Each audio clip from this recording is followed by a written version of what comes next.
Namaskaram, my dear ones. This is Nishant Raghunath here, and welcome to a new video. ഇപ്പോൾ ഈ video കൊണ്ട് നമ്മൾ നമ്മുടെ income ടാക്സിൻ്റെ അക്കാഡമിക്കലി അണ്ടർസ്റ്റാൻഡിങ് ജേർണി സ്റ്റാർട്ട് ചെയ്യുകയാണ്. ഓക്കെ, അപ്പം നമ്മുടെ ഈ ഫസ്റ്റ് വീഡിയോ, അത് ഈ first part of our syllabus എന്ന് പറയുന്നത് നിങ്ങൾ കണ്ടാണ്, സിലബസ് ബ്രേക്ക് ഡൗണിൽ കണ്ടാണ് എന്തൊക്കെയാണ് നമ്മളോട് പഠിക്കുന്നത് എന്നുള്ളത്.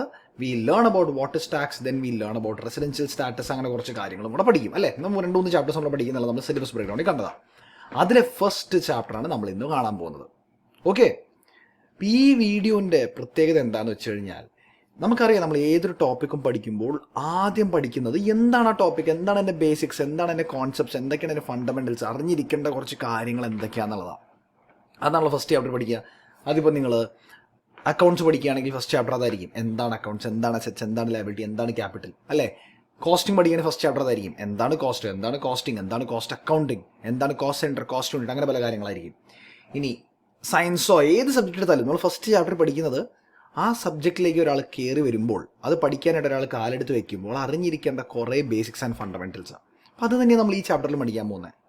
പക്ഷേ ഇവിടെ ഒരു പ്രത്യേകതയുണ്ട്. എന്താണെന്ന് വെച്ച് കഴിഞ്ഞാൽ, so if you look at the 3 parts of the study, ഞാൻ ആദ്യം എന്താണ് ടാക്സ് എന്ന് പറഞ്ഞുതരും, രണ്ടാമത് അതിൽ കുറച്ച് ഡെഫിനേഷൻസ്, കുറച്ച് ടേംസ് അറിയണം, മൂന്നാമത്തെ area what to tax and how to tax.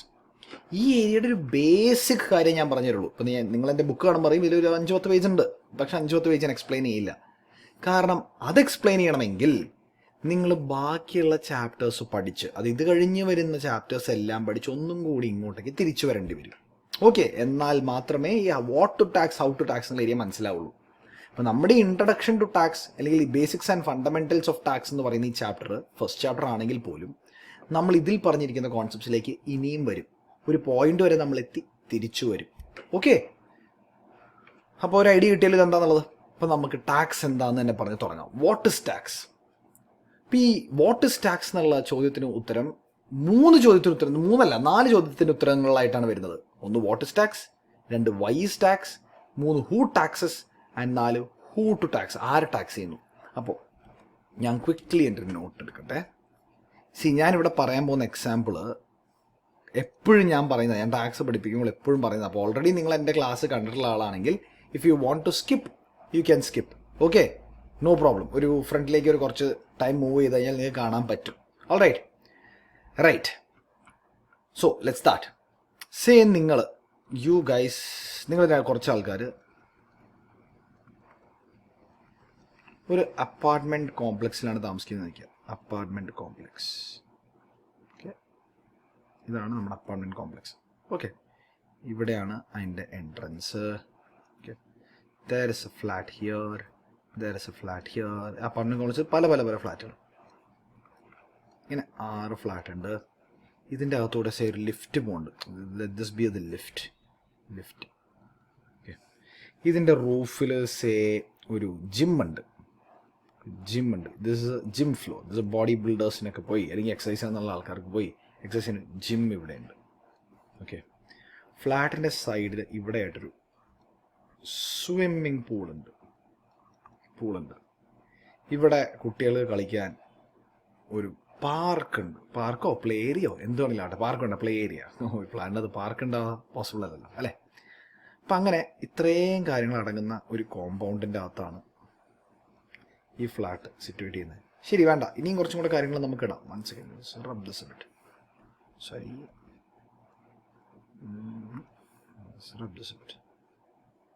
ഇവിടെ കുറച്ച് മായ്ക്കാണ് ഞാൻ. എന്താണെന്ന് വെച്ച് കഴിഞ്ഞാൽ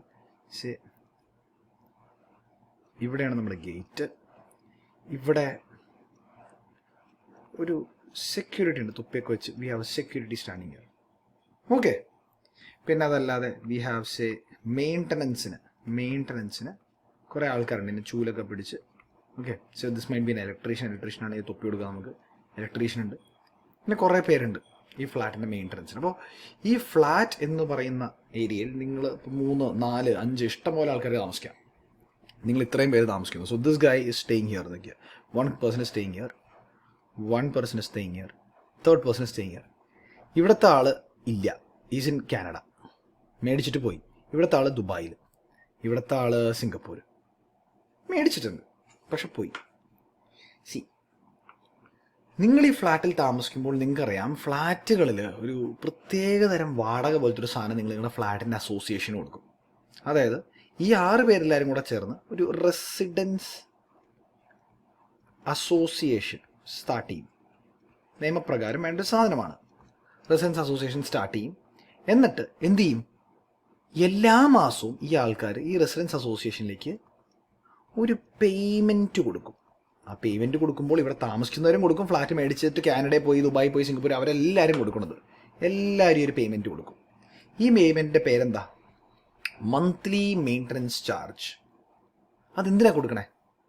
ഫ്ലാറ്റ് എന്ന് പറഞ്ഞ ഏരിയയിൽ കുറേ കോമൺ ബെനിഫിറ്റ്സ് ഉണ്ടായി. ലിഫ്റ്റ് ഉണ്ടായി, പൂളുണ്ടായി, പാർക്കുണ്ടായി, ഇവിടെ കാർ പാർക്കിംഗ് ഉണ്ട്. ഇങ്ങനെ കാർ പാർക്കിംഗ് ഉണ്ടായി, സെക്യൂരിറ്റി ഉണ്ടായി, ക്ലീനിങ് സ്റ്റാഫ് ഉണ്ട്, ഇലക്ട്രീഷ്യൻ ഉണ്ടായി. ഇതൊക്കെ ചിലവരുടെ കേസല്ലേ? ഇത് ആര് വഹിക്കണം? ഇവിടുത്തെ ഓരോ ആളായിട്ട് വഹിക്കണ്ടേ? വേണ്ടേ? അപ്പോൾ അത് ഒറ്റ ആളായിട്ട് വഹിക്കുന്നതിന് പകരം എല്ലാവരും കൂടെ വീതിച്ച് ഒരു സംഖ്യയാക്കി മന്ത്ലി എല്ലാ മാസവും ഒരു പേയ്മെൻറ്റ് ഫ്ലാറ്റിൻ്റെ അസോസിയേഷന് കൊടുക്കും. ഈ അസോസിയേഷനാണ് എന്നിട്ട് സെക്യൂരിറ്റിക്കാരന് ഫീസ് കൊടുക്കണത്, ഈ സ്വീപ്പറിന് കൊടുക്കണത്, ഇലക്ട്രീഷ്യന് കൊടുക്കണത്, പൂളിൻ്റെ മെയിൻ്റനൻസ് നടത്തുന്നത്, ലിഫ്റ്റിൻ്റെ മെയിൻ്റനൻസ് നടത്തുന്നത് എല്ലാ റെസിഡൻസ് അസോസിയേഷൻ്റെ ഡ്യൂട്ടിയാണ്. പിന്നെ മാത്രമല്ല ഇവിടെ കുറേ ലൈറ്റ് ഉണ്ട്. ഇവിടെയൊക്കെ ഫ്ലാറ്റിൻ്റെ ഫ്രണ്ടിൽ ഇവിടെ ലൈറ്റ് ഉണ്ട്, ഇലക്ട്രിസിറ്റി, വലിയൊരു പോളുണ്ട്. Okay, light, sorry my drawing is not that great.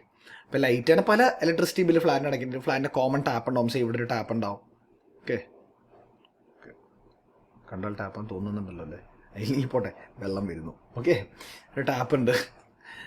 വെള്ളത്തിൻ്റെ ബില്ല് ഫ്ലാറ്റിന് വരുന്നു, കോമൺ. അതൊരു വീട്ടിലേക്ക് പോകുന്നതല്ലോ.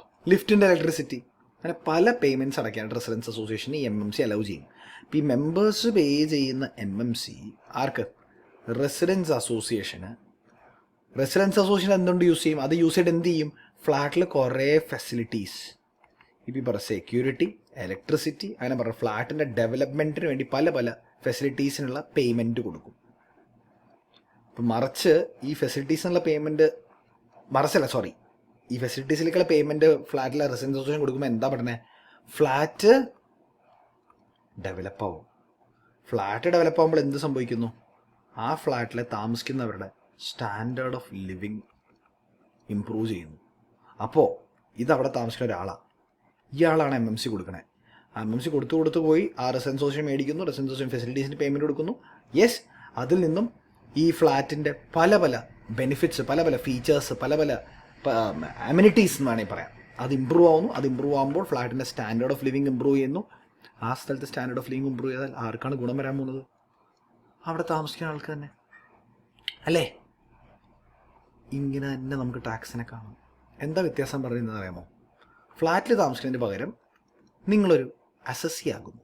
അതൊക്കെ എന്താണ് അസസി എന്നുള്ളതെല്ലാം നമ്മൾ പഠിക്കും. ഇപ്പോൾ തൽക്കാലം നിങ്ങളായി തന്നെ കണ്ടാൽ മതി.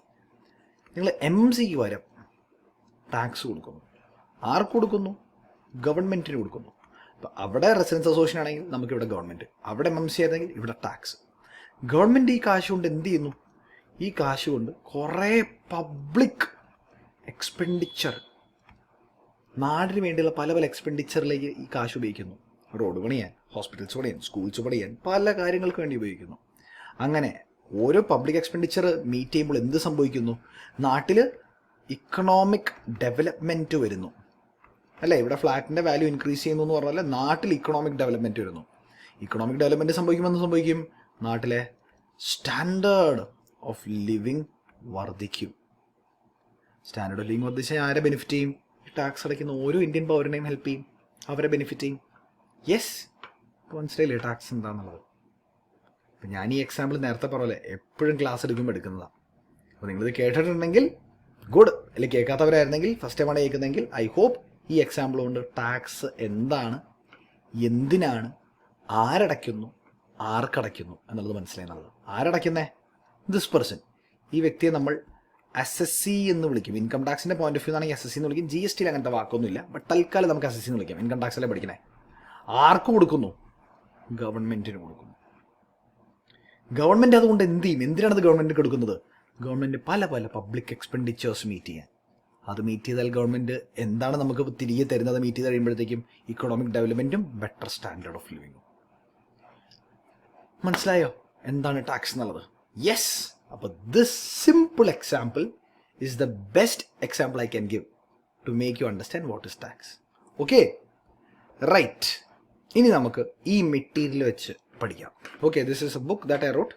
ഇൻകം ടാക്സിനെ ചെയ്തൊരു ബുക്കാണ്, അക്കാഡമിക് ബുക്കാണ്. CA, CMA, CS റിഗാർഡ്ലെസ് എന്ത് എക്സാമിനേഷനിൽ ഇൻകം ടാക്സ് പഠിക്കേണ്ട നല്ലൊരു ഹാൻഡ് ബുക്കാണ്. അപ്പോൾ അതിൻ്റെ നോട്ട്സാണ് ഞാൻ ഈ കാണിക്കുന്നത്. Okay, right. അപ്പോൾ എല്ലാ നാട്ടിലും എവിടെയായാലും regardless of where you are, എല്ലാ അതോറിറ്റീസിനും, അതവിടുത്തെ ഗവൺമെൻറ് ആയിക്കോട്ടെ, ലോക്കൽ ആയിക്കോട്ടെ, സ്റ്റേറ്റ് ലെവൽ ആയിക്കോട്ടെ, സെൻട്രൽ ലെവൽ ആയിക്കോട്ടെ, അല്ലെങ്കിൽ സ്റ്റേറ്റ് ലെവലിനകത്തുള്ള മുനിസിപ്പാലിറ്റിയോ കോർപ്പറേഷനോ ആണെങ്കിലായിക്കോട്ടെ, അവർക്ക് എല്ലാവർക്കും റെസ്പോൺസിബിലിറ്റീസ് ഉണ്ട്. എന്താണ് റെസ്പോൺസിബിലിറ്റി? ആ നാടിൻ്റെ ഡെവലപ്മെൻറ്റൽ നീഡ്സ് ഫുൾഫിൽ ചെയ്ത് കൊടുക്കുക. ആ നാടിന് ഓരോ ദിവസം കഴിയും പുതിയ പുതിയ പുതിയ ഡെവലപ്മെൻറ്റൽ നീഡ്സ് വരും, അതിങ്ങനെ കൂടിക്കൊണ്ടേയിരിക്കും. അത് ഫുൾഫിൽ ചെയ്ത് കൊടുക്കലാണ് ഗവൺമെൻറ്റിൻ്റെ ദൗത്യം. അതെങ്ങനെയാണ് ആ പറഞ്ഞ കാര്യങ്ങൾ മീറ്റ് ചെയ്യുന്നത്, എങ്ങനെയാണ് ആ ഡെവലപ്മെൻറ്റ് കൊണ്ടുവരുന്നത്, എങ്ങനെയാണ് നീഡ്സ് മീറ്റ് ചെയ്യുന്നത്? പബ്ലിക് എക്സ്പെൻഡിച്ചറിലൂടെ. അത് ഗവൺമെൻറ് നമ്മുടെ നാടിന് വേണ്ടി മാറ്റി വെച്ചിരിക്കുന്ന ക്യാഷ് ഉണ്ട്, എക്സ്പെൻസസ് ഉണ്ട്, ആ എക്സ്പെൻസസിലൂടെയാണ് മീറ്റ് ചെയ്യുന്നത്. സോ ഇപ്പോൾ എക്സ്പെൻഡിച്ചർ എന്ന് പറഞ്ഞു, നിങ്ങൾക്കൊരു ഇൻകം എക്സ്പെൻഡിച്ചർ അക്കൗണ്ട് എന്താണെന്ന് അറിയാം. പണ്ട് നമ്മളിങ്ങനെ T ഫോമിൽ പ്രിപ്പയർ ചെയ്യില്ലേ, ക്രെഡിറ്റ് സൈഡിൽ നമ്മൾ ഇൻകം കാണിക്കും, ഡെബിറ്റ് സൈഡിൽ എക്സ്പെൻസസ് കാണിക്കും. ഇപ്പോൾ ഡെബിറ്റ് സൈഡിൽ ഇങ്ങനെ പല പല എക്സ്പെൻസസ്, റോഡ്, സ്കൂള്, ഹോസ്പിറ്റൽ, പുതിയ പുതിയ സ്ഥാപനങ്ങൾ, ഇൻഡസ്ട്രിക്ക് വേണ്ട ഹെൽപ്പ്, പലതും ഗവൺമെൻറ് പറയും. ഇതിനൊരു വരുമാനം വേണ്ടേ? ഇൻകം സൈഡിലും വേണ്ടേ, ക്രെഡിറ്റ് സൈഡിലും വേണ്ടേ? അതെങ്ങനെയാണ് വരുന്നത്? എന്താണ് government source of revenue? Major source of revenue ആണ് ടാക്സ്. ടാക്സ് പല രൂപത്തിലാണ് വരുന്നത്, ഡയറക്റ്റ്, ഇൻഡയറക്റ്റ് തന്നെ GST, കസ്റ്റംസ്, ഇഷ്ടം പോലെ ഉണ്ട് നമുക്ക് പഠിക്കാൻ. പിന്നെ എല്ലാ ടാക്സും ഗവൺമെൻറ്റിൻ്റെ ഈ ക്രെഡിറ്റ് സൈഡിൽ വരും, ഗവൺമെൻറ് വരുമാനത്തിലേക്ക് വരും. ഈ വരുമാനത്തിലേക്ക് വരുന്ന ടാക്സ് ഉപയോഗിച്ചാണ് ഗവൺമെൻറ് ഈ പറഞ്ഞ എല്ലാ പബ്ലിക് എക്സ്പെൻഡിച്ചേഴ്സും മീറ്റ് ചെയ്യുന്നത്. അങ്ങനെ ഒരു നാടിൻ്റെ ഇക്കണോമിക് ഗ്രോത്ത് ആൻഡ് ഡെവലപ്മെൻറ്റ് ഈ ഗവൺമെൻറ് സ്റ്റിമുലേറ്റ് ചെയ്യുന്നു. സ്റ്റിമുലേറ്റ് ചെയ്യാന്ന് പറയാൻ കൊണ്ടുവരുന്നു. ഓക്കെ, അങ്ങനെ കൊണ്ടുവരുമ്പോൾ എന്തു പറ്റും? ടാക്സ് അടയ്ക്കുന്ന ഓരോ പൗരനും അല്ലെങ്കിൽ ഓരോ എൻറ്റിറ്റിക്കും നല്ല സ്റ്റാൻഡേർഡ് ഓഫ് ലിവിങ് ഉള്ള ഒരു ഇക്കോണമി കിട്ടും. മനസ്സിലായോ? ക്ലിയർ? നേരത്തെ പറഞ്ഞ എക്സാമ്പിളിൽ കുറച്ചും കൂടി ഡിഫറെൻറ്റ് വേരിയേഷൻ. അപ്പോൾ ഇതൊക്കെ കണ്ടു കഴിയുമ്പോൾ നമുക്കൊരു കാര്യം മനസ്സിലാവും. ടാക്സ് എന്ന് പറഞ്ഞാൽ ഗവൺമെൻറ്റിൻ്റെ മേജർ സോഴ്സ് ഓഫ് റവന്യൂ ആണ്. പബ്ലിക്കിൻ്റെ നിന്ന് കളക്ട് ചെയ്യുന്നത് എന്തിന്? പല പല പബ്ലിക് എക്സ്പെൻഡിച്ചർ മീറ്റ് ചെയ്യാൻ. പബ്ലിക്കിൻ്റെ തന്നെ മേടിക്കുന്നു, എന്തിന്? പബ്ലിക്കിൻ്റെ എക്സ്പെൻഡിച്ചർ മീറ്റ് ചെയ്യാനായിട്ട്. ഇനി ഇതിനെ ഒന്നും കൂടെ മോഡിഫൈ ചെയ്യാം. It is N enforced contribution. അതായത് വെറുതെ അടയ്ക്കേണ്ട സാധനമൊന്നുമല്ല, ഒരു നിയമം നമ്മുടെ പുറത്ത് ഫോഴ്സ്ഫുള്ളി മേടിക്കുന്നതാണ്. ഇനി ആ നിയമം എന്ന് പറഞ്ഞല്ലോ, അപ്പോൾ it is exacted by a legislative authority. അധികാരം കിട്ടിയ ഒരു പാർട്ടിയാണ് ഇത് ചെയ്യുന്നത്. ആരുടെ കയ്യിൽ നിന്നാണ് ഇത് മേടിക്കുന്നത്? From responsible people. ഇത് അടയ്ക്കേണ്ട ആൾക്കാരുടെ അടുത്തുനിന്ന്. ആൻഡ് എന്തിൻ്റെ പേരിൽ? ഒന്നില്ലെങ്കിൽ അവരുണ്ടാക്കുന്ന ഇൻകത്തിൻ്റെ പേരിൽ, അല്ലെങ്കിൽ അവർ ഏർപ്പെടുന്ന കുറേ ട്രാൻസാക്ഷൻസിൻ്റെ പേരിൽ. ഇപ്പം എൻ്റെ അടുത്ത് നിന്ന് മിനിസ്ട്രി ഓഫ് ഫിനാൻസിൻ്റെ അടിയിൽ വരുന്ന income tax authorities, income tax office എൻ്റെ അടുത്ത് നിന്ന് ഞാൻ ഉണ്ടാക്കുന്ന ഇൻകത്തിന് ഫോഴ്സ്ഫുള്ളി ടാക്സ് മേടിക്കും. അതേപോലെ തന്നെ ഒരു സൂപ്പർ മാർക്കറ്റ് അവർ കച്ചവടം ചെയ്യുന്ന പ്രൊഡക്ട്സിന് GST അതോറിറ്റി ഇവരുടെ പുറത്ത് ഫോഴ്സ്ഫുള്ളി അവരെ കൊണ്ട് GST അടപ്പിക്കും.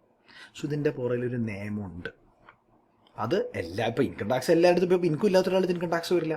അപ്പോൾ ആരുടെ അടുത്താണ് ഇൻകം ടാക്സ് ഒക്കെ മേടിക്കാൻ ചെല്ലുന്നത്? Only to responsible people. മനസ്സിലായോ? യെസ്. ഇനി ഇതിന് ഒന്നും കൂടെ മോഡിഫൈ ആണെങ്കിൽ it is a pecuniary burden. Pecuniary burden എന്ന് പറയുമ്പോൾ ഫിനാൻഷ്യൽ ബർഡൻ, കാശ് സംബന്ധമായിട്ടുള്ള ബർഡൻ. എവിടെ നിന്ന് വരുന്ന burden? Imposed by the authority of state. Imposed by the authority of state. Authority of state എന്ന് പറഞ്ഞാൽ സ്റ്റേറ്റ് ഗവൺമെൻറ് എന്ന് മാത്രമല്ല, സ്റ്റേറ്റ് എന്ന് പറയുമ്പോൾ നമ്മൾ സ്റ്റേറ്റിനെയും പറയും, കൺട്രീനെയും പറയും. അപ്പോൾ അതോറിറ്റി ഓഫ് സ്റ്റേറ്റ്, സ്റ്റേറ്റ് ഗവൺമെൻറ്റോ സെൻട്രൽ ഗവൺമെൻറ് ആയിക്കോട്ടെ, ആരോടെ ഇമ്പോസ് ചെയ്യുന്നതാവാം. For the support of the government. എന്തിനാണ്? ആ ഗവൺമെൻറ്റിനെ സപ്പോർട്ട് ചെയ്യാൻ. In order to incur expenses to meet the state's developmental needs. എന്തിനാണ് അവരെ സപ്പോർട്ട് ചെയ്യുന്നത്? They need a support to meet the expenses to bring development to the country. അപ്പോൾ pecuniary burden, financial burden ആര് അടിച്ചേൽപ്പിക്കുന്നത്? ഒരു authority അടിച്ചേൽപ്പിക്കുന്നത്. Authority ഏതാണ്? Authority state ഗവൺമെൻറ്റോ സെൻട്രൽ ഗവൺമെൻറ്റോ ലോക്കൽ ഗവൺമെൻറ്റോ ഏതുള്ളേക്കോട്ടെ. എന്തിനാണ് ചെയ്യുന്നത്? For the support. അവർക്ക് കൂടി ഒരു സപ്പോർട്ട് കൊടുക്കാൻ. എന്തിനു വേണ്ടിയുള്ള സപ്പോർട്ട്? നാടിൻ്റെ ഡെവലപ്മെൻറ്റിന് വേണ്ടിയുള്ള എക്സ്പെൻസസ് മീറ്റ് ചെയ്യാൻ. പക്ഷേ എനിക്ക് ഈ ഒരു ഡെഫിനേഷനോട് ചെറിയൊരു വിയോജിപ്പുണ്ട്. എനിക്ക് പെക്യൂണറി ബേർഡൻ എന്ന് വിളിക്കാൻ ഇഷ്ടമല്ല. ബേർഡൻ എന്ന് പറഞ്ഞാൽ ബുദ്ധിമുട്ടെന്നുള്ള അർത്ഥം. പൊതുവെ നമ്മുടെ നാട്ടിലെല്ലാവരും പറയുന്ന ടാക്സ് ഒരു തലവേദനയാണ്, ബുദ്ധിമുട്ടാണെന്നാണ്. പക്ഷേ നിങ്ങളൊരു ഫ്ലാറ്റിൽ താമസിക്കുകയാണെങ്കിൽ അതിൻ്റെ MMC അടയ്ക്കുന്ന ഒരു ബേർഡനാണോ? നിങ്ങളുടെ റെസ്പോൺസിബിലിറ്റി അല്ലേ? അല്ലേ? നിങ്ങൾ ആ ഫ്ലാറ്റിലെ പല പല സർവീസസ് ഉപയോഗിക്കുന്നു. Lift, parking, pool, gym, park area, security services. അപ്പോൾ അതിന് നിങ്ങളൊരു വീതം കൊടുക്കണ്ടേ? വേണ്ടേ? That's it. അപ്പോൾ അതൊരു റെസ്പോൺസിബിലിറ്റിയാണ്, ബേർഡൻ അല്ല, തലവേദന അല്ല, ഒരു ബുദ്ധിമുട്ടല്ല അത്. ഓക്കെ, അതുകൊണ്ടാണ് ഇനി അടുത്ത വരുന്ന ഡെഫിനിഷൻ എനിക്ക് ഏറ്റവും ഇഷ്ടമുള്ളതായിരിക്കുന്നത്. Tax is the price one pays for a developed and civilised society. അതൊരു ബർഡൻ അല്ല, it is a price that you pay for a developed and civilised society. ഇപ്പോൾ നിങ്ങൾ നല്ലൊരു ഷൂസ് മേടിക്കാൻ നല്ലപോലെ ക്യാഷ് സ്പെൻഡ് ചെയ്യേണ്ടി വരും, നല്ലൊരു ഷർട്ട് മേടിക്കാൻ ഒരു certain amount of cash spend ചെയ്യേണ്ടി വരും. ഇപ്പോൾ എനിക്ക് 100 രൂപയ്ക്ക് വിട്ട് സിൽക്കിൻ്റെ ഷർട്ട് വേണമെന്ന് പറഞ്ഞാൽ കിട്ടുമോ? ഇല്ല. അതേപോലെ തന്നെ മര്യാദയ്ക്ക് നിങ്ങൾ ടാക്സ് അടച്ചു കഴിഞ്ഞാൽ നല്ല ഡെവലപ്മെൻ്റ് ഉള്ള നല്ല സിവിലൈസ്ഡ് സൊസൈറ്റി കിട്ടും. ടാക്സ് അടച്ചില്ലെങ്കിൽ നാട്ടിലെ ഡെവലപ്മെൻറ്റും കണക്കായിരിക്കും. ക്ലിയർ? ഇപ്പോൾ മനസ്സിലായാലും എന്താ ടാക്സ് എന്നുള്ളത്? യെസ്. ഇനി നമ്മുടെ നാട്ടിലെ ടാക്സ് എങ്ങനെയാണെന്നുള്ളത് നമുക്ക് അടുത്ത ഡെഫിനിഷനിലൂടെ കാണാം, അല്ലെങ്കിൽ അടുത്ത സെറ്റിൽ നിന്ന് കാണാം, സെക്ഷനിൽ നിന്നാണ്. സി, നമ്മുടെ നാട്ടിലെ ഏറ്റവും വലിയ അതോറിറ്റി ഉണ്ട്, and that is the constitution. Constitution ഏറ്റവും വലിയ അതോറിറ്റി. കോൺസ്റ്റിറ്റ്യൂഷനാണ് എല്ലാത്തിനെയും, നമ്മുടെ നാട്ടിലുള്ള എല്ലാത്തിനെയും തറക്കല്ലിട്ടേക്കണവർ. So they laid down the foundation for arranging the powers, duties and supremacy to legislate all laws. നിയമത്തിൻ്റെ മാത്രമല്ല, കോൺസ്റ്റിറ്റ്യൂഷൻ നമ്മൾ ഓരോ പൗരന്മാർക്കും നമ്മുടെ അവകാശം തരുന്നത്. Right to movement, right to free speech, അല്ലെ, റൈറ്റ് ടു പ്രാക്ടീസ് റിലിജിയൻ, എല്ലാം നമുക്ക് കോൺസ്റ്റിറ്റ്യൂഷനാണ് തരുന്നത്. അതേപോലെ തന്നെ ഗവൺമെൻറ്റിനും എല്ലാം കൊടുക്കുന്നത് കോൺസ്റ്റിറ്റ്യൂഷനാണ്. ഗവൺമെൻറ് സകല പവേഴ്സ്, ഡ്യൂട്ടീസ്, അവരുടെ റെസ്പോൺസിബിലിറ്റീസ്, അവരുടെ സ്ട്രക്ചർ എങ്ങനെ വേണമെന്നുള്ളത്, ഇതെല്ലാം കോൺസ്റ്റിറ്റ്യൂഷനാണ് പറയുന്നത്. അപ്പോൾ കോൺസ്റ്റിറ്റ്യൂഷൻ പറയുന്ന പോലെ നമ്മുടെ നാട്ടിൽ എന്തും നടക്കും. അപ്പം അങ്ങനെ ഗവൺമെൻറ്റിന് കൊടുത്തൊരു പവറാണ് ടാക്സ് കളക്ട് ചെയ്യാൻ. ടാക്സ് കളക്ട് ചെയ്യാനായിട്ട് ഗവൺമെൻറ്റിന് കോൺസ്റ്റിറ്റ്യൂഷനാണ് പവർ കൊടുത്തത്. അപ്പോൾ അതെങ്ങനെയാണ് കോൺസ്റ്റിറ്റ്യൂഷൻ പറഞ്ഞത്? സി, കോൺസ്റ്റിറ്റ്യൂഷൻ എന്ന് വലിയൊരു ബുക്കാണ്. ആ ബുക്കിന് പല പല പല ചാപ്റ്റേഴ്സ് ഉണ്ട്. അതിൻ്റെ ആർട്ടിക്കിൾസ് തന്നെ പറയുക. അതിൽ ആർട്ടിക്കിൾ നമ്പർ 265 പറഞ്ഞത് no tax can be levied except authority by law, except authority of law. ഇപ്പോൾ ഒരു ടാക്സ് കളക്ട് ചെയ്യണമെങ്കിൽ അതിൻ്റെ പുറകിൽ നിയമം വേണം. ടാക്സ് കളക്ട് ചെയ്യണമെങ്കിൽ അതിൻ്റെ പുറകിൽ നിയമം വേണം. അപ്പോൾ ഈ നിയമം എങ്ങനെയാണ് വരുന്നത്? നിയമം എന്ന് പറഞ്ഞ സാധനം വരുന്നത് ഒരു ഇൻട്രസ്റ്റിംഗ് വഴിയിലൂടെയാണ്. നമ്മുടെ പാർലമെൻ്റ് അല്ല, ഹൗസ് ഓഫ് പാർലമെൻറ്റ്സ്, ലോക്സഭ, രാജ്യസഭ, അവിടെ നമ്മുടെ ഫിനാൻസ് മിനിസ്റ്റർ കൊണ്ടുപോയിട്ട് ഒരു നിയമം, അല്ലെങ്കിൽ ഫിനാൻസ് മിനിസ്റ്റർ ഏതെങ്കിലും മിനിസ്റ്റർ, ഏതെങ്കിലും ഡിപ്പാർട്ട്മെൻറ്റിലെ ഒരാൾ, ഇപ്പോൾ ഫിനാൻസ് മിനിസ്റ്റർ, ടാക്സിൻ്റെ ഏതെങ്കിലും ഫിനാൻസ് മിനിസ്റ്റർ നമുക്ക് എക്സാമ്പിൾ എടുക്കാം, മിനിസ്റ്ററിനായിട്ട് ഞങ്ങൾക്ക് ഇങ്ങനെ നിയമം കൊണ്ടുവന്നാൽ കൊള്ളാമുണ്ടെന്ന് പറയും. ആ രാജ്യസഭയിലെയും ലോക്സഭയിലെയും നമ്മൾ എലക്ട് ചെയ്ത് വിട്ട നമ്മുടെ പ്രതിനിധികൾ ആ കൊണ്ടുവന്ന നിയമം ശരിയാണ്, ഈ നാടിന് വേണ്ടതാണ് ശരിവെച്ച് കഴിഞ്ഞാൽ ഈ നിയമം രാജ്യസഭയും ലോക്സഭയും കൈയടിക്കുന്നു, പാസ്സാക്കുന്നു. ഓക്കെ, പാസ്സാക്കി നേരെ പ്രസിഡൻറ്റിൻ്റെ മേശയിലേക്ക് ഇടും. പ്രസിഡന്റ് ഇവരെല്ലാവരും പാസ്സാക്കിയ നിയമത്തിൽ ഓക്കെ എല്ലാവരും ശരിവെച്ചില്ലെന്ന് ഞാനും കൂടെ ശരിവെച്ചേക്കാം, നമ്മുടെ ഒപ്പങ്ങിടും. ഒപ്പിടുമ്പോൾ ഇവർ കൊണ്ടുവന്ന ഈ ഒരു സജഷനില്ലേ, ഇവരെല്ലാവരും ശരിവെച്ചൊരു നിയമമില്ലേ, അത് ഈ നിയമമായി മാറും. അപ്പോഴാണ് അത് രാജ്യത്ത് ആപ്ലിക്കബിൾ ആവുന്നത്. ഇറ്റ്സ് എ പ്രോസസ് വേറെ ഒരു സംഗതി സബ്മിറ്റ് ചെയ്യുന്നു, ആരോ ഒരു മിനിസ്റ്റർ. ആ സബ്മിറ്റ് ചെയ്യുന്ന സാധനത്തിൻ്റെ ഒരു ബില്ലെന്ന് വിളിക്കുകയാണ്. ആ ബില്ല് എല്ലാവരെയും വായിക്കാൻ കൊടുക്കും, എല്ലാവർക്കും വായിക്കാനും പഠിക്കാനും കൊടുക്കും. അതെല്ലാവരും വായിച്ച് പഠിച്ച് അവർ ശരിവെച്ച് കഴിഞ്ഞാൽ പ്രസിഡന്റിന് കൊടുക്കും. പ്രസിഡന്റ് അതിന് ഒപ്പിട്ട് കഴിഞ്ഞാൽ ബില്ലെന്താവും? ആക്റ്റ് ആവും. ആക്റ്റാണ് നിയമം. Yes, correct. അപ്പോൾ അങ്ങനെ നിയമം വന്നാലേ ഈ പരിപാടി നടക്കുള്ളൂ. ഇനി ആർട്ടിക്കിൾ 246 പറഞ്ഞു, ഈ പറഞ്ഞ ടാക്സ് പിടിക്കാനുള്ള നിയമം അല്ലെങ്കിൽ അധികാരം 3 രീതിയിലാണ് ഞങ്ങൾ വീതിച്ച് തരുന്നതെന്ന് പറഞ്ഞു. നമ്പർ 1, സെൻട്രൽ ഗവൺമെൻറ്റിന് മാത്രമുള്ളത്, സെൻട്രൽ ഗവൺമെൻറ്റിന് മാത്രമേ പവറുള്ളൂ. ഇൻകം ടാക്സ് സ്റ്റേറ്റ് ഗവൺമെൻറ്റിന് ഒരു പവറുമില്ല. നമ്പർ 2, സ്റ്റേറ്റ് ഗവൺമെൻറ്റിന് പവറുള്ളത്, സ്റ്റേറ്റിന് മാത്രമേ പവറുള്ളൂ. ഉദാഹരണം പറഞ്ഞു കഴിഞ്ഞാൽ നമ്മുടെ റോഡ് ടാക്സ്. അതുകൊണ്ടല്ലേ ഓരോ സ്റ്റേറ്റിലും ഓരോ വണ്ടിക്ക് ഓരോ വില വരണേ. ഇപ്പോൾ ഒരു വണ്ടി കേരളത്തിലേക്ക് ഒരു വിലയായിരിക്കും, തമിഴ്നാട്ടിൽ വേറെ വിലയായിരിക്കും, കാരണം റോഡ് ടാക്സ് മാറും. ആൻഡ് ഫൈനലി ലിസ്റ്റ് 3, കൺകറൻറ്റ്, രണ്ടുപേർ കൂടെ ഒരുമിച്ച് തീരുമാനം എടുക്കാം, GST. മനസ്സിലായോ? യെസ്. അപ്പോൾ the constitution gives power to the government to collect tax. അങ്ങനെ കോൺസ്റ്റിറ്റ്യൂഷൻ ഗവൺമെൻറ്റിന് ടാക്സ് ഓൺ ഇൻകം ലെവി ചെയ്യാനൊരു അധികാരം കൊടുത്തു. എന്തിലൂടെ? Through the income tax act 1961. ആ ഇൻകം ടാക്സ് ആക്ടിലൂടെയാണ് constitution government income tax collect ചെയ്യാനുള്ള അധികാരം കൊടുത്തത്. ആ നിയമത്തിലൂടെ, ഇൻകം ടാക്സ് ആക്ടിലൂടെ. അപ്പോൾ അത് അന്നത്തെ കാലത്ത് ഫിനാൻസ് മിനിസ്റ്റർ ഒരു നിയമം സബ്മിറ്റ് ചെയ്യുന്നു, എല്ലാവരും ആക്സെപ്റ്റ് ചെയ്യുന്നു, കൈയടിക്കുന്നു, പ്രസിഡന്റ് ഒപ്പിട്ടു. ആ ഒപ്പിട്ടപ്പോൾ പേപ്പർ എന്തായി? Income tax act. ഈ പരിപാടി ഏതാണ്ട് എല്ലാ കൊല്ലവും പല പല നിയമങ്ങൾക്കായിട്ട് നടക്കാറുണ്ട്. അപ്പോൾ നമുക്ക് അറിയാവുന്നൊരു കാര്യം ബഡ്ജറ്റ് സെഷൻ എന്നുള്ളത് എല്ലാ കൊല്ലം ഫെബ്രുവരി ആകുമ്പോൾ നമുക്കറിയാം. നമ്മുടെ ഇപ്പോഴത്തെ കറണ്ട് ഫിനാൻസ് മിനിസ്റ്ററാണ് നിർമ്മല സീതാരാമൻ മാം. നിർമ്മല മാം വന്നിട്ട് ബഡ്ജറ്റ് പ്രസൻറ്റ് ചെയ്യും, അല്ലേ? അതെല്ലാവരും ആക്സെപ്റ്റ് ചെയ്യും, കൈയടിക്കും, പാസ്സാക്കും, അല്ലേ? പല പല നിയമങ്ങൾക്ക് ഇങ്ങനെ നടക്കാറുണ്ട്. ഇപ്പോൾ ഇൻകം ടാക്സിനെ സംബന്ധിച്ചാണെങ്കിൽ ഇൻകം ടാക്സ് നമ്മുടെ നാട്ടിൽ വാലിഡ് ആകുന്നത്, അല്ലെങ്കിൽ ഇൻകം ടാക്സ് ഇമ്പോസ് ചെയ്യപ്പെടുന്നത് ഇൻകം ടാക്സ് ആക്ടിൻ്റെ ബേസിസിൽ മാത്രമല്ല, വേറൊരു ആക്ടിൻ്റെയും കൂടെ ബേസിസിലാണ്. That act is called the finance act. ആ ഫിനാൻസ് ആക്ട് എന്താണെന്ന് പറയാനാണ് ഞാൻ നേരത്തെ ബഡ്ജറ്റിൻ്റെ കാര്യം പറഞ്ഞത്. ഈ ബഡ്ജറ്റ് എന്ന് പറഞ്ഞ് നമ്മുടെ ബഹുമാനപ്പെട്ട ഫിനാൻസ് മിനിസ്റ്റർ പാർലമെന്റിൽ, ഹൗസ് ഓഫ് പാർലമെന്റിൽ വന്ന് ലോക്സഭയിൽ രാജ്യസഭയിലൊക്കെ വന്ന് ഇങ്ങനെ സംസാരിക്കുമ്പോൾ, കാര്യം പറയുമ്പോൾ എല്ലാവരും ഇരുത്തി ഇങ്ങനെ കാര്യം പറഞ്ഞു കൊടുക്കുന്നു. ഞാൻ ഇന്നതാണ് പറഞ്ഞു, ഇക്കൊല്ലം നമ്മുടെ നാട്ടിൽ ഇത്ര ഹോസ്പിറ്റലാണ്, ഇക്കൊല്ലം ഇത്ര റോഡുകൾ പണിയാം, ഇത്ര റേഷൻ കടകൾ വരണം, ഇത്ര സ്കൂളുകൾ കൊണ്ടുവരാം, ഇത്ര കോളേജുകൾ കൊണ്ടുവരാം, യൂണിവേഴ്സിറ്റി, ഇതെല്ലാം പറയും.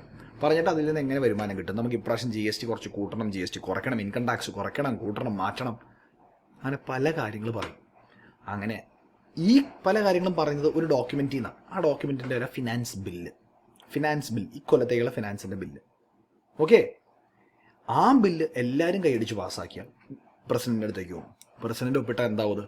ഫിനാൻസ് ആക്ട് ആവും. It becomes the finance act. അപ്പോൾ ഈ ഫിനാൻസ് ആക്ട് എന്ന് പറഞ്ഞ സാധനം എല്ലാ കൊല്ലവും ക്രിയേറ്റ് ചെയ്യുന്നതാണ്. നിങ്ങളിപ്പോൾ എക്സാം എഴുതുന്നത് May, June 24 അല്ലെ, May 24, June 24 ഇതിന് വേണ്ട ഫിനാൻസ് ആക്ട് കഴിഞ്ഞ കൊല്ലം സബ്മിറ്റ് ചെയ്തതാണ്. മനസ്സിലായോ? അപ്പോൾ എല്ലാ കൊല്ലവും സബ്മിറ്റ് ചെയ്യുന്നതാണ്. അങ്ങനെ കഴിഞ്ഞ കൊല്ലം നിങ്ങളുടെ ഈ എക്സാമിന് ആപ്ലിക്കബിൾ ആയ, ഈ June 24 എക്സാമിന് ആപ്ലിക്കബിൾ ആയ കൊല്ലമാണ് 22-23.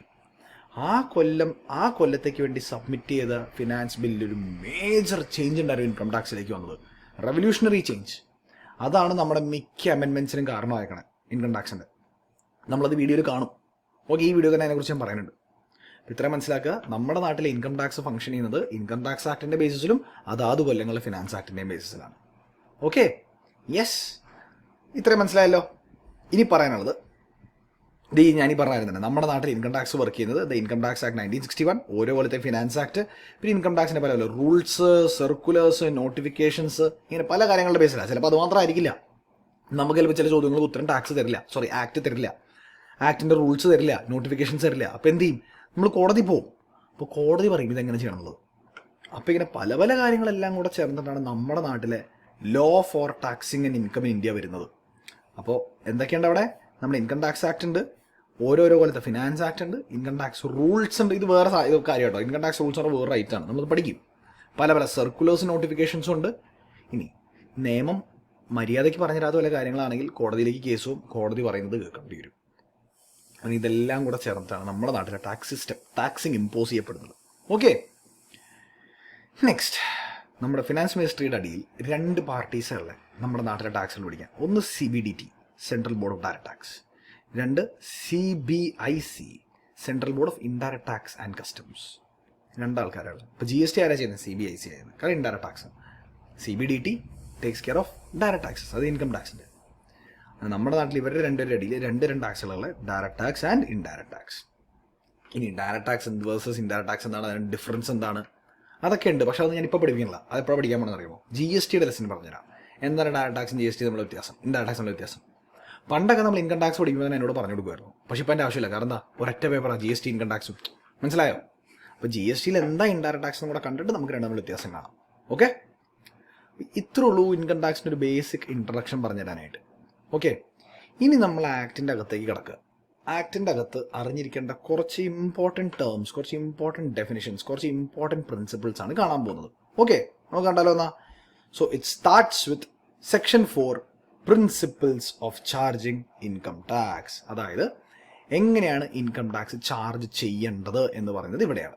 ഓൾറൈറ്റ്, ഇപ്പം നമ്മുടെ നാട്ടിലെ നിയമപ്രകാരം ഇൻകം ടാക്സ് ചാർജ് ചെയ്യപ്പെടുന്നത് വളരെ ഇൻട്രസ്റ്റിംഗ് ആയിട്ടുള്ള രീതിയിലാണ്. അതായത് ഞാൻ ഇന്ന് വരുമാനം ഉണ്ടാക്കി ഇന്ന് ടാക്സ് അടയ്ക്കുക, അല്ലെങ്കിൽ ഇന്ന് വരുമാനം ഉണ്ടാക്കി നാളെ ടാക്സ് അടയ്ക്കുക, അങ്ങനെയല്ല സിസ്റ്റം. ഒരു വർഷക്കണക്കിൻ്റെ ബേസിസിലാണ്. ഉദാഹരണത്തിന് this is here 1, this is here 2. ഞാൻ ഈ വർഷം ഇൻകം ഉണ്ടാക്കി, ആ ഇൻകത്തിൻ്റെ ടാക്സ് ഞാൻ ഇയർ 2-ലായിരിക്കും പേ ചെയ്യുന്നത്. ഓക്കെ, അതായത് ഒരു വർഷത്തെ ടാക്സ് അടുത്ത വർഷമായിരിക്കും പേ ചെയ്യുന്നത്. ക്ലിയർ? ഈ ഇയറിനെ വിളിക്കുന്ന പേരാണ്, ഇൻകം ഉണ്ടാക്കുന്ന ഇയറിനെ വിളിക്കുന്ന പേരാണ് പ്രീവിയസ് ഇയർ, PY. ഈ ഇയറിനെ വിളിക്കുന്ന പേരാണ് അസസ്മെൻറ്റ് ഇയർ, AY. അപ്പോൾ പ്രീവിയസ് ഇയറിൽ ഞാൻ ഇൻകം ഉണ്ടാക്കുന്നു, അസസ്മെൻറ്റ് ഇയറിൽ ടാക്സ് പേ ചെയ്യുന്നു. ഇനി എല്ലാ കേസിലും ഇങ്ങനെയല്ല, വേറെ വെറൈറ്റി കേസസ് ഉണ്ട്, സ്പെഷ്യൽ കേസസ് ഉണ്ട്. ഇപ്പം നമ്മുടെ മാപ്പിലേക്ക് പോകണമെങ്കിൽ കാണാം, what to tax, how to ടാക്സിൽ 2 രീതിയുണ്ട്. നോർമൽ ആൻഡ് സ്പെഷ്യൽ എന്ന രീതിയാണ് നമ്മൾ കാണാൻ പോകുന്നുള്ളൂ. പക്ഷേ ഇപ്പോൾ പറഞ്ഞതൊന്നുമില്ല, 2 രീതി നമുക്ക് ടാക്സ് ചെയ്യാം. പക്ഷെ ഞാനിപ്പോൾ പറഞ്ഞതാണ് നോർമൽ രീതി. ഓൾറൈറ്റ്, ഇപ്പം എന്താണ് ഈ നോർമൽ രീതി പ്രകാരം പറയുന്നത്, അല്ലെങ്കിൽ നമ്മുടെ നിയമം സെക്ഷൻ 4 നോർമൽ അത് സ്പെഷ്യൽ രീതിയിൽ എന്താ പറയുന്നത് നമുക്ക് കാണാം. നിയമം പറഞ്ഞു, charging section is the backbone for any tax. ഏതൊരു ടാക്സിന് ചാർജിങ് സെക്ഷൻ പറയുന്ന പോലെ ടാക്സ് വർക്ക് ചെയ്യുള്ളൂ. ഇൻകം ടാക്സിന്റെ സെക്ഷൻ 4 പറയുന്നു, liability arises at the close of a previous year. അതായത് നമ്മുടെ നേരത്തെ എഴുതിയില്ലേ, ഇതാ ഇയർ 1 ക്ലോസ് ചെയ്യുമ്പോൾ, ഇയർ 1 തീരുമ്പോൾ അവിടെ ലയബിലിറ്റി വരും, ടാക്സ് അടയ്ക്കേണ്ട ബാധ്യത വരും. പക്ഷെ ബാധ്യത അടയ്ക്കുന്നത് ഇയർ 2ലാണ്. Okay, sorry, liability arises at the close of the previous year. However, the finalization of tax liability is postponed to the assessment year.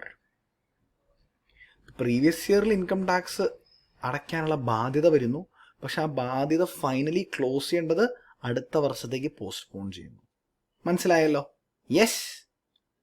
അപ്പോൾ income of the previous year of A person is charged to tax in the immediately following assessment year. അപ്പോൾ ഒരു വർഷം നിങ്ങൾ earn ചെയ്യുന്ന income തൊട്ടടുത്ത വർഷമായ assessment ഇയറിൽ tax പേ ചെയ്യേണ്ടി വരും.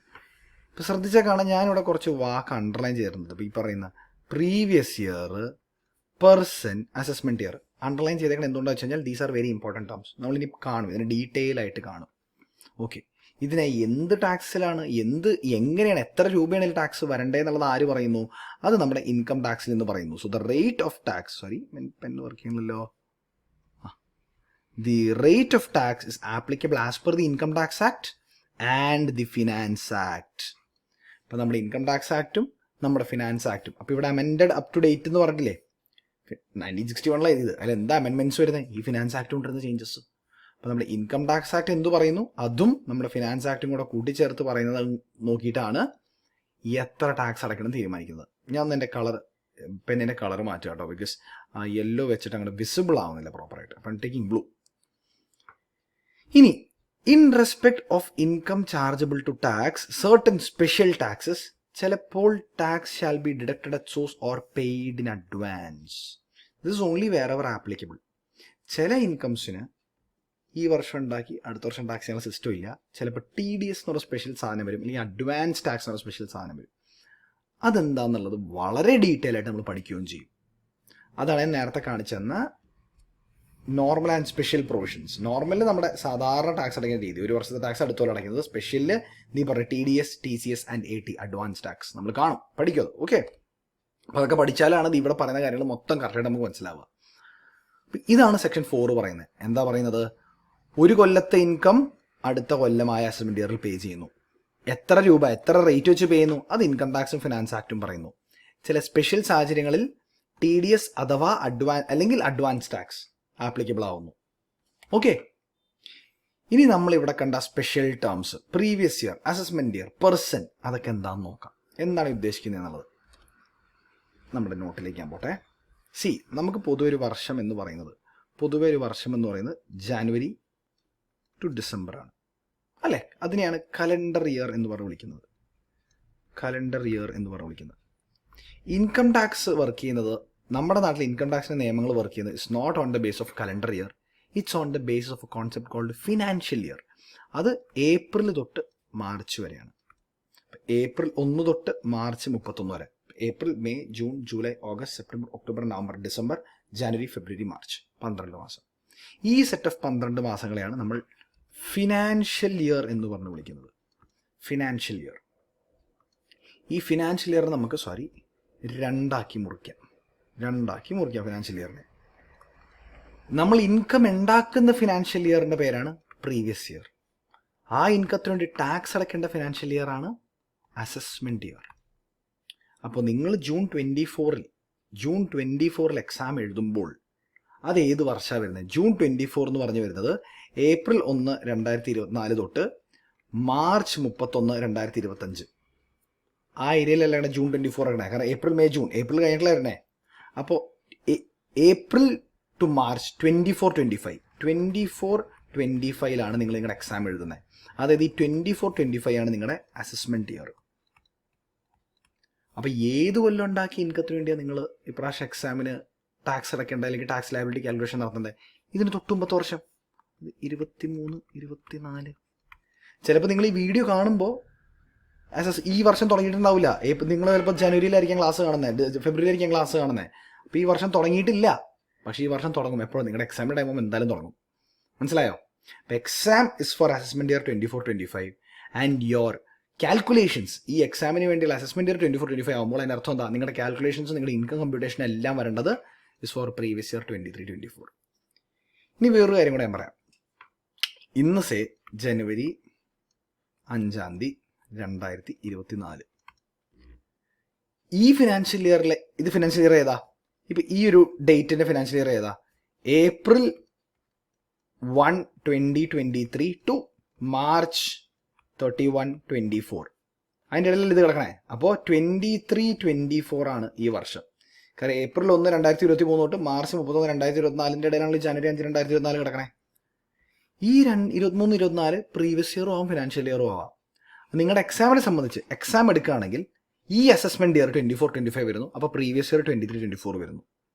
ഇനി ഇതാണ് അസസ്മെൻറ്റ് ഇയർ എങ്കിൽ നിങ്ങൾ 23-24 ഇപ്പോഴാണ് നിങ്ങൾ അസസ്മെൻറ്റ് ഇയറായി കണക്കാക്കുന്നതെങ്കിൽ ഇതിൻ്റെ പ്രീവിയസ് ഇയർ എന്താ വരാൻ പോകുന്നത്? 22-23. അപ്പോൾ 22-23 എന്നുള്ള പ്രീവിയസ് ഇയറിനെ സംബന്ധിച്ച് 23-24 അസസ്മെൻറ്റ് ഇയറാണ്. പക്ഷേ 24-25 എന്നുള്ള അസസ്മെൻറ്റ് ഇയറിനെ സംബന്ധിച്ച് 23-24 24-25 വേണ്ടിയുള്ള പ്രീവിയസ് ഇയറാണ്. മനസ്സിലായോ? അപ്പോൾ ഒരു വർഷം പ്രീവിയസ് ഇയറും ആവും, ഫിനാൻഷ്യൽ ഇയറും ആവും. ഒരു വർഷം അതിൻ്റെ കഴിഞ്ഞ വർഷത്തിന് വേണ്ടിയുള്ള അസസ്മെൻറ്റ് ഇയർ ആയിരിക്കും, അതിൻ്റെ അടുത്ത വർഷത്തേക്ക് വേണ്ടിയുള്ള പ്രീവിയസ് ഇയർ ആയിരിക്കും. ക്ലിയർ ആയോ? യെസ്. സോ അതാണ് financial year, assessment year, previous year. എന്താ ബുക്കിൽ പറഞ്ഞേ നോക്കാം. Financial year is A period of 12 months starting from 1st April ending on 31st March of next year. Previous year is A financial year in which income is earned. വരുമാനം ഉണ്ടാക്കുന്ന കൊല്ലത്തിനെയാണ് previous year എന്ന് വിളിക്കുന്നത്. Assessment year is A financial year in which income earned in previous year is charge to tax. സാധാരണയുള്ള rule, പൊതുവെയുള്ള rule. ഒരു കൊല്ലം income ഉണ്ടാക്കുന്നു, അടുത്ത കൊല്ലം ടാക്സ് പേ ചെയ്യുന്നു. ഇൻകം ഉണ്ടാക്കുന്ന കൊല്ലം പ്രീവിയസ് ഇയർ, ടാക്സ് അടയ്ക്കുന്ന കൊല്ലം അസസ്മെൻറ്റ് ഇയർ. ഫൈൻ. ഇനി ഈ പറഞ്ഞ റൂളിന് കുറച്ച് എക്സെപ്ഷൻസ് ഉണ്ട്. ചില കേസുകളിൽ കഴിഞ്ഞ കൊല്ലം ഉണ്ടാക്കിയ ഇൻകം, പ്രീവിയസ് ഇയർ ഉണ്ടാക്കിയ ഇൻകത്തിന് അടുത്ത കൊല്ലം ടാക്സ് അടപ്പിക്കില്ല. ഏതൊക്കെ കേസുകൾ നോക്കാം. നേരത്തെ TDS TCS അഡ്വാൻസ് ടാക്സ് പറഞ്ഞു. അതല്ല, ഇത് പൊതുവേ ഈ റൂളിൽ വരേണ്ടതായിരുന്നു. പ്രീവിയസ് ഇയറിലെ സാധനം അസസ്മെൻറ്റ് ഇയറിൽ അടയ്ക്കേണ്ടതായിരുന്നു. പക്ഷേ ചില കാരണങ്ങളാൽ വേണ്ട, പ്രീവിയസ് ഇയർ തന്നെ ടാക്സ് അടപ്പിച്ചേക്കാം. ഏതൊക്കെയാണ് നോക്കാം. Section 172 shipping business of A non resident assessee. Shipping business of A non resident assessee. ഈ ടേമില്ലേ വളരെ വളരെ ഇമ്പോർട്ടൻ്റ് ആണ്. നോൺ റെസിഡൻറ്റ് നമ്മൾ അടുത്ത ചാപ്റ്റർ പഠിക്കാൻ മൊത്തം റെസിഡൻറ്റ് ആരാ, നോൺ റെസിഡൻറ്റ് ആരാന്നൊക്കെയാണ്. അപ്പോൾ ഇതിപ്പോൾ അത് പോയിട്ട് തിരിച്ചു വരാൻ നമുക്ക് പറ്റില്ല. പക്ഷേ സത്യം പറഞ്ഞാൽ ആ ചാപ്റ്റർ പഠിച്ചാലേ ആരെയും നോൺ റെസിഡൻറ്റ് അസസി തന്നെ മനസ്സിലാവുള്ളൂ. അതിന് ആദ്യമേ പറഞ്ഞാൽ ഈ ചാപ്റ്റർ പറയുന്ന പല കാര്യങ്ങളും നിങ്ങൾക്ക് മനസ്സിലാവണമെങ്കിൽ ഇനി വരുന്ന പല ചാപ്റ്ററും പഠിച്ച് ഒന്നും കൂടി തിരിച്ചു വരേണ്ടി വരും. അപ്പം അതിന് സംഗതി എന്താണെന്ന് പറയാം. ഒരു സിംഗപ്പൂരുകാരൻ, അയാളെ ഷിപ്പ് ഇന്ത്യയിലേക്ക് കൊണ്ടുവന്നു. അയാളുടെ ഷിപ്പിൽ സാധനങ്ങൾ കൊണ്ടുവന്നു, സാധനങ്ങൾ ഇറക്കി. ആ സാധനങ്ങൾ കൊണ്ടുവന്ന് ഇറക്കിയതിൻ്റെ പേരിൽ ഇന്ത്യയിൽ നിന്ന് അയാൾ കുറച്ച് വരുമാനം ഉണ്ടാക്കി. അയാൾ നാളെ തിരിച്ചു പോയി. ഇനി അടുത്ത കൊല്ലം അയാളെ വിളിച്ചിട്ട്, സാർ നിങ്ങൾ കഴിഞ്ഞ കൊല്ലം ഇന്ത്യയിൽ നിന്ന് ഇൻകം ഉണ്ടാക്കിയിരുന്നു, നമ്മുടെ നാട്ടിലെ നിയമപ്രകാരം കഴിഞ്ഞ കൊല്ലം ഉണ്ടാക്കിയ ഇൻകത്തിന് ഇക്കൊല്ലം ടാക്സ് അടയ്ക്കണമെന്ന് പറഞ്ഞാൽ അയാൾ ഇറക്കിയോ? അയാളുടെ വഴിക്ക് പോയില്ലേ, അല്ലേ? അപ്പോൾ അത് കാരണം നിയമം പറഞ്ഞാൽ അറിയോ, അയാൾ ഇവിടെ ഒന്ന് കാശുണ്ടാക്കുകയല്ലേ, ആ കാശുണ്ടാക്കുമ്പോൾ തന്നെ ടാക്സ് അടച്ചിട്ട് പോയാൽ മതി. മനസ്സിലായോ? ഇതിപ്പോൾ ഇന്ത്യക്കാരൻ്റെ ഷിപ്പാണെങ്കിൽ കുഴപ്പമില്ല. കാരണം അയാൾ ഇന്ത്യക്കാരൻ്റെ ഷിപ്പ് ബോംബെ എന്നുള്ള ഒരാൾ തമിഴ്നാട്ടിൽ കൊണ്ടുവന്ന് ചെന്നൈ പോർട്ടിൽ കുറച്ച് സാധനം ഇറക്കി, കൊച്ചി പോർട്ടിൽ കൊണ്ടുവന്ന് കുറച്ച് സാധനം ഇറക്കി. അയാൾ പോയിക്കോട്ടെ, അയാൾ അടുത്തോളം നമുക്ക് പിടിക്കാം. കാരണം അയാൾ ബോംബെയിലുണ്ട്, നമ്മുടെ നാട്ടിലുണ്ട്, നമ്മുടെ രാജ്യത്തുണ്ട്. സിംഗപ്പൂരുകാരനെ കിട്ടോ? ഇല്ല. അതേപോലെ തന്നെ വേറൊരാൾ, person leaving India permanently or for a long period. ഇന്ന് ജനുവരി 2024 5 ജനുവരി എന്ന് വിചാരിക്കുക. ഞാൻ ഇന്ന് ഇന്ത്യയിൽ നിന്ന് എനിക്ക് ദുബായിൽ ജോലി കിട്ടി അങ്ങോട്ട് പോവുക. അപ്പോൾ ഈ ഫിനാൻഷ്യൽ ഇയർ ഏതാ?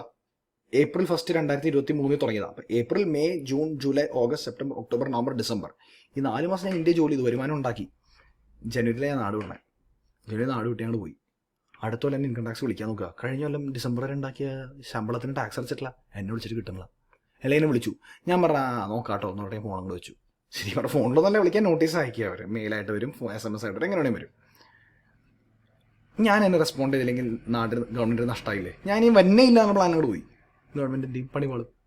അപ്പോൾ ഗവൺമെൻറ് തന്നെ പോണതിന് മുമ്പ് സാർ അടച്ചിട്ട് പോയിക്കോ. അപ്പോൾ ജനുവരി തന്നെ ഈ വർഷം ഉണ്ടാക്കിയ കംപ്ലീറ്റ് സാലറിയുടെ അല്ലെങ്കിൽ ഇൻകത്തിൻ്റെ പേരിൽ ടാക്സ് ഒന്ന് അടച്ചിട്ട് പോയിക്കോ എന്ന് പറയും. നെക്സ്റ്റ് സെക്ഷൻ 174A ചെറിയൊരു കാലതാമസത്തിന്, ചെറിയൊരു കാലത്തേക്ക് ചെറിയൊരു കാലയളവിന് വേണ്ടി മാത്രം ഉണ്ടാക്കിയ ചില സ്ഥാപനങ്ങളുണ്ടാവും. ചിലപ്പോൾ അവരുണ്ടാക്കുന്നത് ഓഗസ്റ്റിൽ, ഒക്ടോബർ ആയപ്പോൾ പരിപാടി കഴിഞ്ഞ് ക്ലോസ് ചെയ്തു. ഇപ്പോൾ ഓഗസ്റ്റ്, സെപ്റ്റംബർ, ഒക്ടോബർ 3 മാസം കണ്ടക്ട് ചെയ്തു, 3 മാസം ലാഭം ഉണ്ടാക്കി, ഒക്ടോബർ ആയപ്പോൾ ക്ലോസ് ചെയ്തു. അപ്പോൾ നല്ല വരുമാനം ഉണ്ടാക്കി. അപ്പോൾ അടുത്ത കൊല്ലം ഈ വരുമാനം ഉണ്ടാക്കിയിട്ട് ടാക്സ് അടപ്പിക്കാനായിട്ട് നമ്മൾ ഇൻകം ടാക്സ് നോക്കിയപ്പോൾ സ്ഥാപനമില്ല, സ്ഥാപനം പൂട്ടിപ്പോയി. മനസ്സിലായോ? അപ്പോൾ ആ പൂട്ടിപ്പോയ സ്ഥാപനം പൂട്ടുന്നതിന് മുമ്പ് തന്നെ ടാക്സ് അടപ്പിച്ചോ എന്ന് പറഞ്ഞാൽ തെറ്റൊന്നുമില്ലല്ലോ. അതേപോലെ തന്നെ സെക്ഷൻ 176 ഡിസ്കണ്ടിന്യൂഡ് ബിസിനസ്. പൂട്ടി പോവാണെങ്കിൽ നിർത്തിപ്പോൾ അടുത്ത കൊല്ലം പിന്നെ നിങ്ങളില്ലല്ലോ. ഇനി നിങ്ങളുടെ മെമ്പേഴ്സിനെയും ഓണേഴ്സിനെയും വിളിക്കാൻ പറ്റില്ല. കാരണം ഓണേഴ്സും ബിസിനസ്സും രണ്ട് എൻറ്റിറ്റിയാണ്. ബിസിനസ് തന്നെ വിളിക്കണമായിരുന്നു അല്ലേ? അപ്പോൾ ഇങ്ങനത്തെ സാഹചര്യങ്ങളിൽ എഒ എന്ന് പറഞ്ഞാൽ അസസിങ് ഓഫീസർ തോന്നുകയാണ് ഇവരെ കൊണ്ട് ഇപ്പോൾ തന്നെ ടാക്സ് അടപ്പിക്കാം. ആൻഡ് 175 ചില വ്യക്തികൾ ടാക്സ് വെട്ടിക്കാനായിട്ട് അവരുടെ പേരിലുള്ള സ്വത്തുകളും പലതും വേറെ ആൾക്കാരുടെ പേരിലേക്ക് മാറ്റും.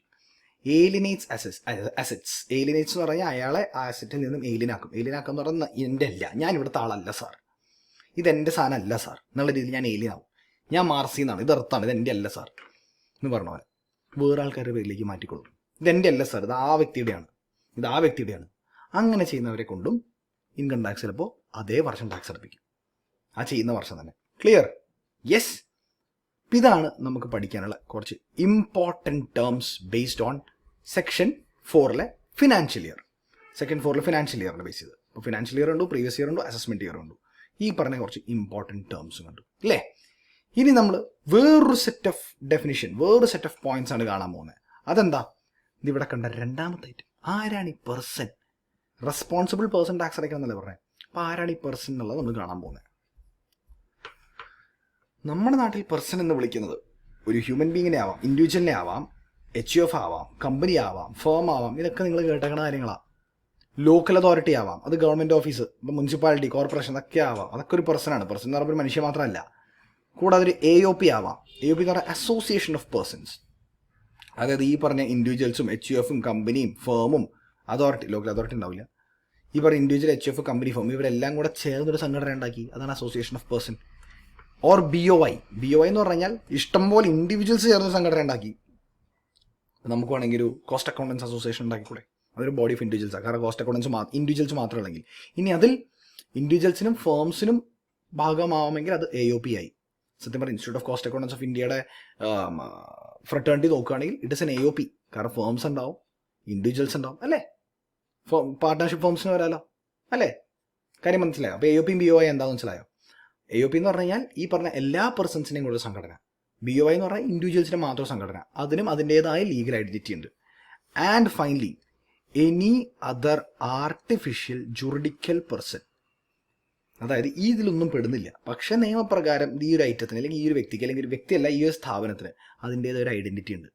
സിമ്പിൾ കേസ് പറയുകയാണെങ്കിൽ നമ്മുടെ വണ്ടികൾ, ഇപ്പം എനിക്കൊരു ഹോണ്ടാക്ട് ഉണ്ടാവും ബ്ലാക്ക്, വേറൊരാൾക്കൊരു ഹോണ്ടാക്ട് ഉണ്ടാവും ബ്ലാക്ക്. രണ്ടുപേരും ബ്ലാക്ക് ഹോണ്ടാക്ട് ചെയ്യുക, പക്ഷേ രണ്ടുപേരെ വണ്ടിയാവും. രണ്ടും വ്യത്യസ്ത വണ്ടികളാണ്, രണ്ടിനും സെപ്പറേറ്റ് ഐഡൻറ്റിറ്റി ഉണ്ട് എൻ്റെ നമ്പർ പ്ലേറ്റ് അല്ലേ? മനസ്സിലായോ? യെസ്. അല്ലെങ്കിൽ ഒരു യൂണിവേഴ്സിറ്റി മനസ്സിലായോ? അതിന് അതിൻ്റേതായ ഐഡൻറ്റിറ്റിയാണ് കിട്ടുന്നത്. യെസ്. ഒരു യൂണിവേഴ്സിറ്റി പക്ഷേ ഒരു കമ്പനിയാണോ, ഫേമാണോ, ഇൻഡിവിജ്വൽ അല്ല. That's an artificial juridical person. Clear? അപ്പോൾ ഹോണ്ടാക്ട് ജസ്റ്റ് എക്സാമ്പിൾ പറഞ്ഞു തന്നാൽ ഓക്കെ മനസ്സിലാക്കാനായിട്ട്. അപ്പോൾ ഇവരെയാണ് പേഴ്സൺ എന്ന് പറയുന്നത്.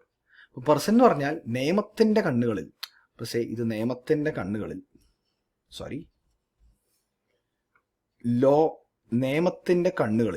ഇത് നിയമത്തിൻ്റെ കണ്ണാണെന്ന് വിചാരിക്കുക. നിയമത്തിൻ്റെ കണ്ണുകളിൽ അവർക്ക് കാണാൻ ഐഡൻറ്റിഫൈ ചെയ്യാൻ പറ്റുന്ന ഒരു സെറ്റ് ആൾക്കാർ.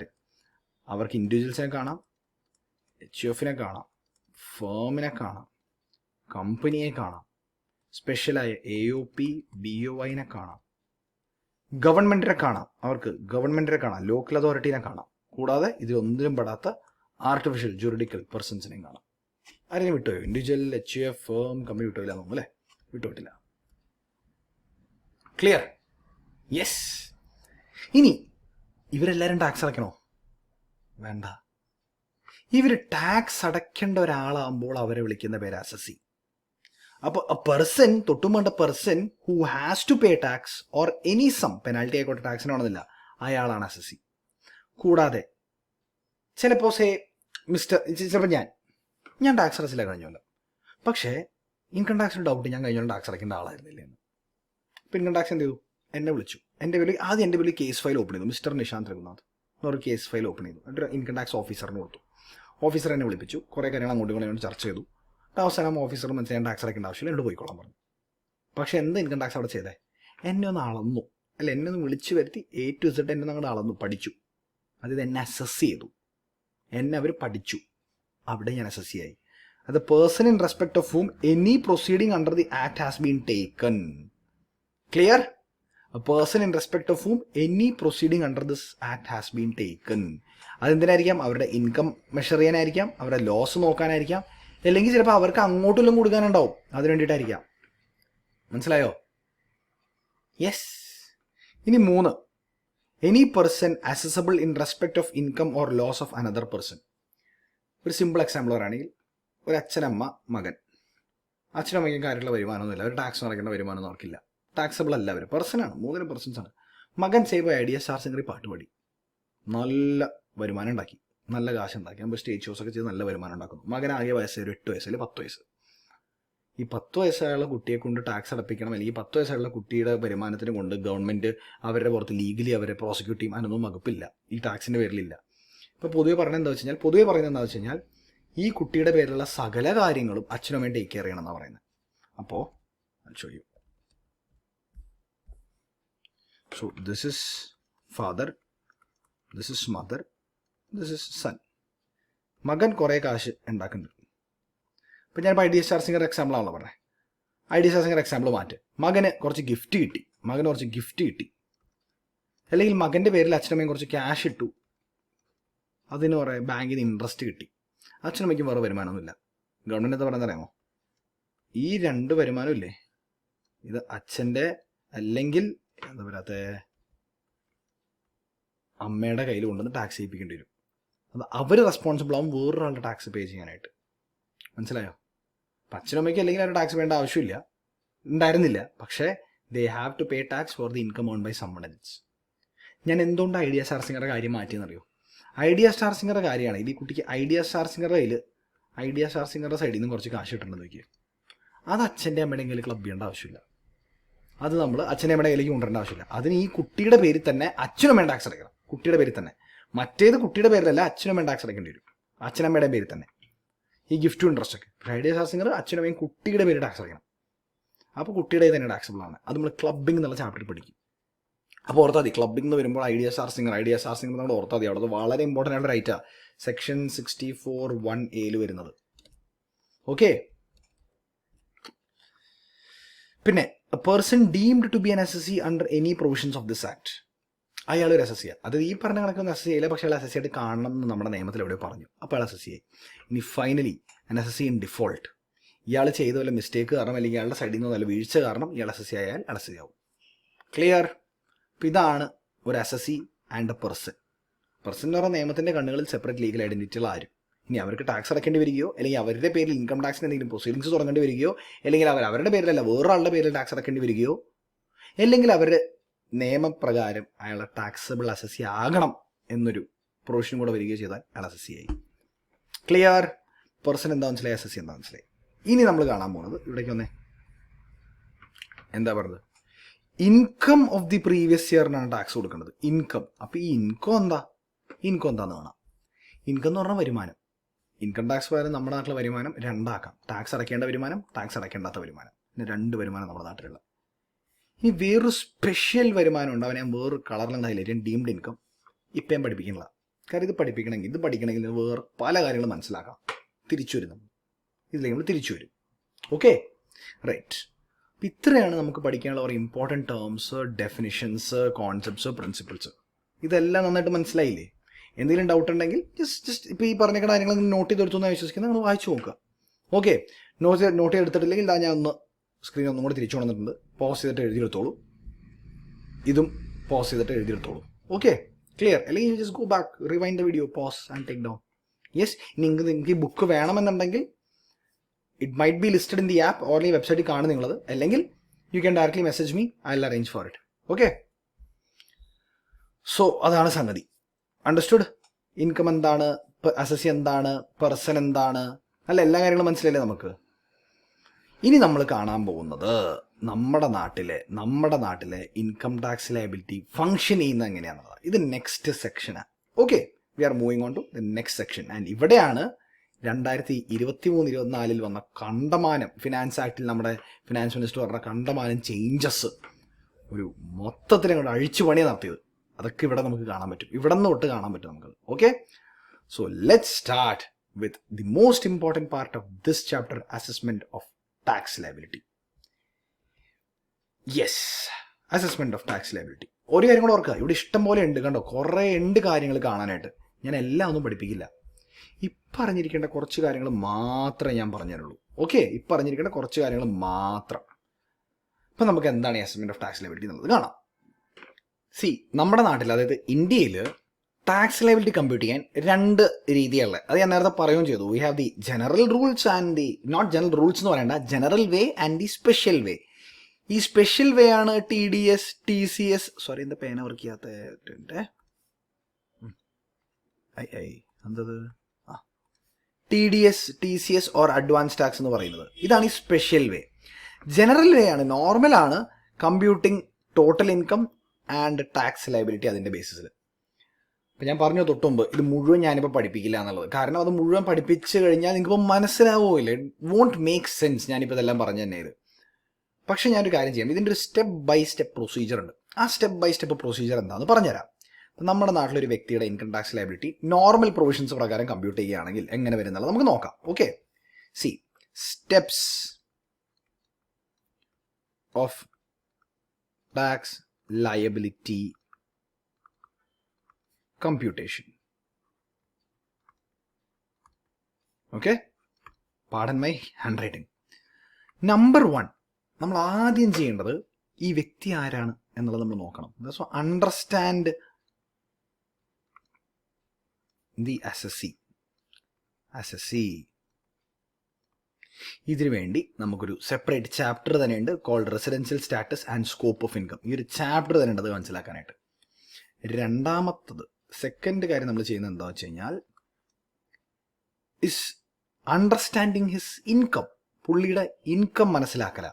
പക്ഷേ ഇന്ന് നമ്മുടെ 2023-24 വന്ന ചേഞ്ചസ് പ്രകാരം, അമെൻമെൻറ്റ്സ് പ്രകാരം നമ്മൾ ഇൻകം മനസ്സിലാക്കുന്നതിന് മുമ്പ് നമ്മൾ മനസ്സിലാക്കേണ്ടതുണ്ട്, അണ്ടർസ്റ്റാൻഡ്, ഇൻകത്തിന് മുമ്പ് മനസ്സിലാക്കേണ്ടത് ദി റെജീംസ്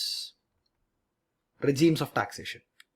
എങ്ങനെ ടാക്സ് ചെയ്യണം എന്നുള്ളത് നമ്മൾ മനസ്സിലാക്കണം. ഈ വ്യക്തിയെ പല പല രീതികളുണ്ടല്ലോ. യെസ്, ഈ നോർമലിനകത്ത് തന്നെ V have the old rate and the new rate.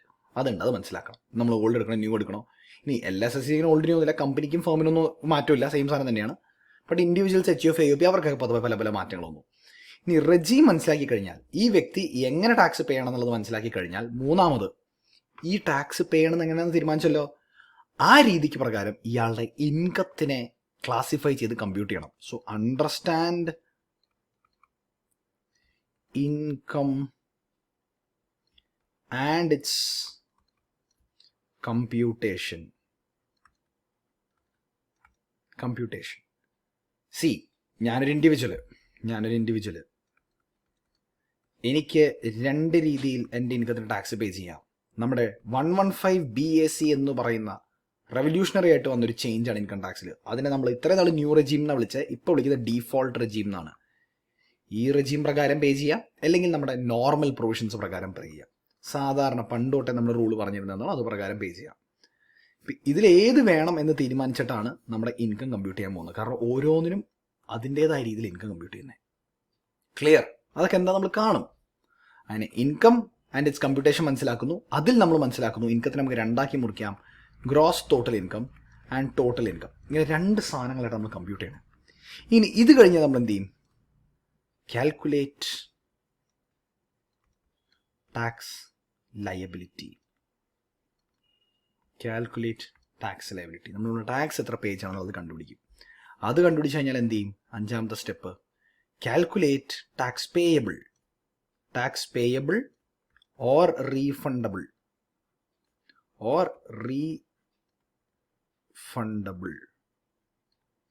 നമ്മൾ എനിക്കൊരു 5 ലക്ഷം രൂപ ടാക്സ് പേ ചെയ്യാനുണ്ട്, പക്ഷെ ഓൾറെഡി എൻ്റെ പേരിൽ TDS പോയി, സ്പെഷ്യലായിട്ട് ഞാൻ ടാക്സ് അടിച്ചു 6 ലക്ഷം രൂപ. അങ്ങനെയെങ്കിൽ എനിക്ക് ഗവൺമെൻറ് തിരിച്ച് 1 ലക്ഷം രൂപ ഇങ്ങോട്ട് തന്നെ.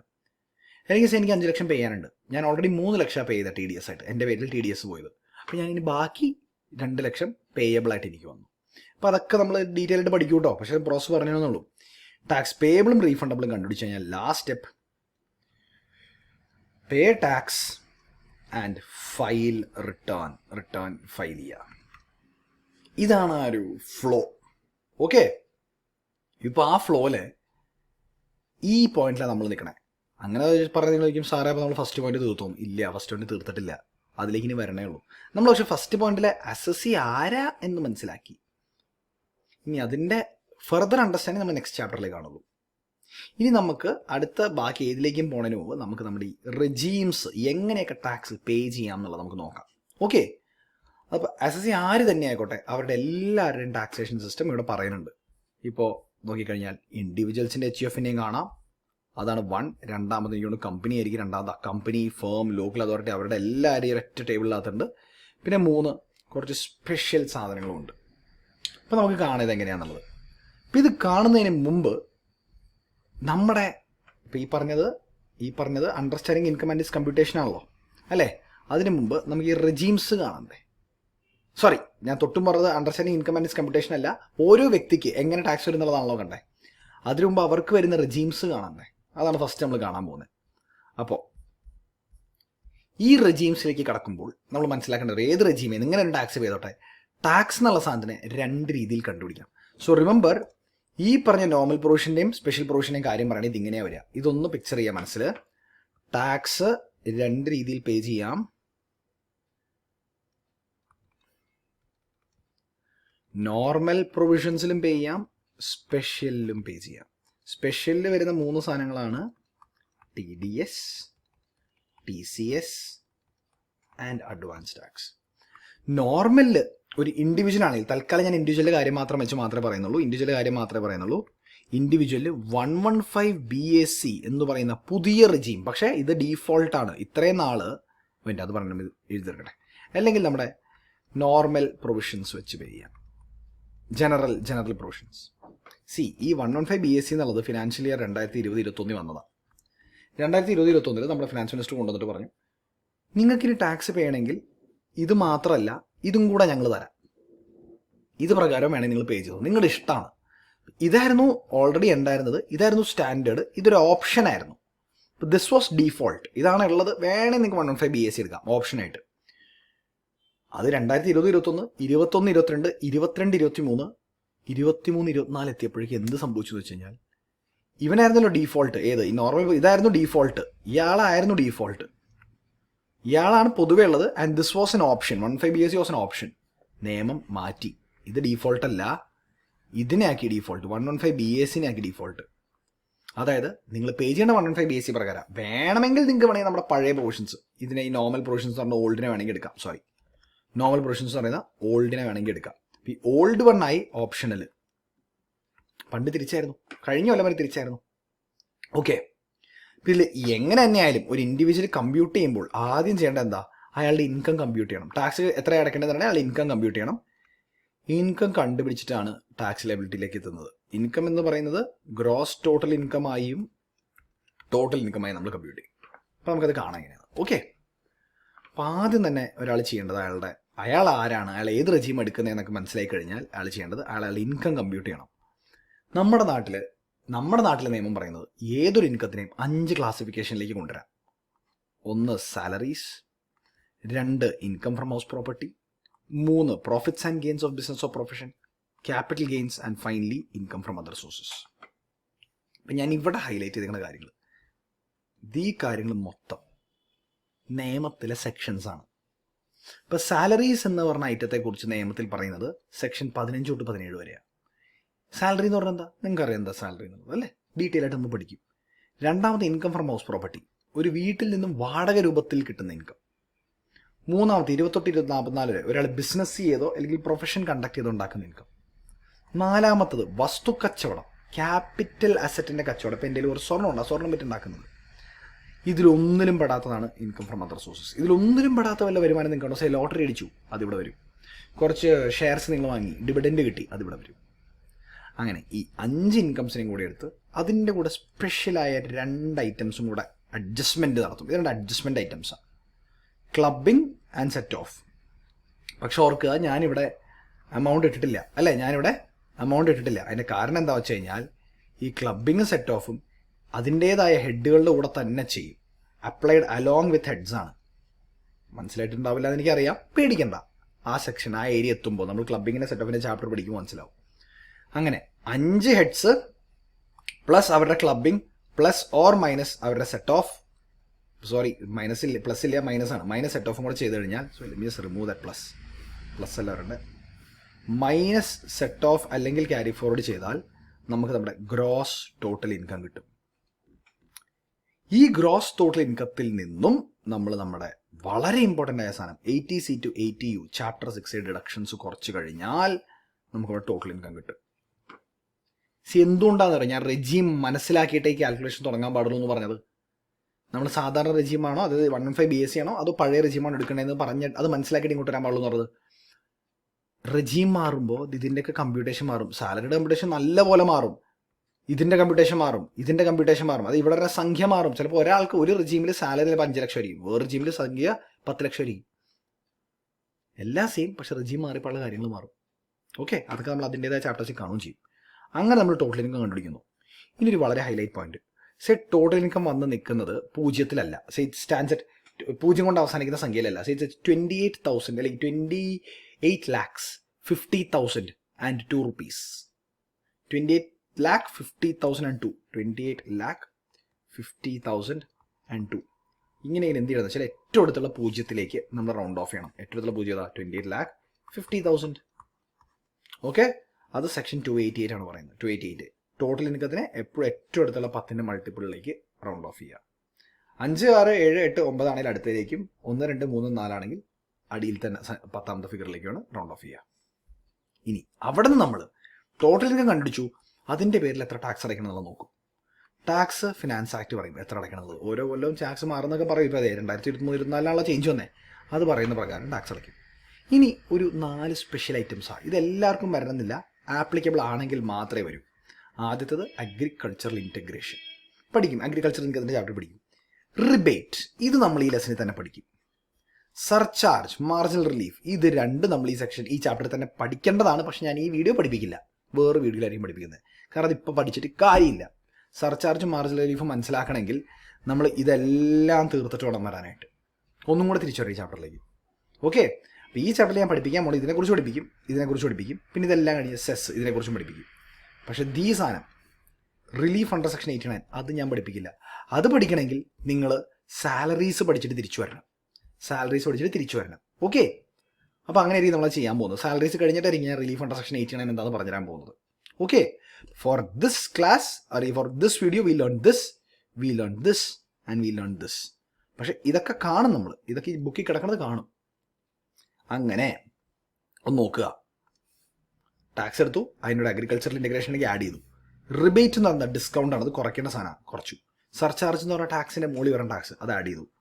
മാർജിനൽ റിലീഫ് എന്ന് പറഞ്ഞാൽ സർചാർജ് അടയ്ക്കേണ്ടി വരികയാണെങ്കിൽ നിങ്ങൾക്ക് തരുന്നൊരു ഡിസ്കൗണ്ട്, അതും കുറച്ചു. ഇത് രണ്ടും കുറയ്ക്കണമായിട്ടാ. ഓർക്കുക, മാർജിനൽ റിലീഫും വന്നെങ്കിൽ അവിടെ സർചാർജ് വേണം. കാരണം സർചാർജ് കാരണം വരണ വർധനവിനുള്ള ഒരു ഡിസ്കൗണ്ടാണ് മാർജിനൽ റിലീഫ്.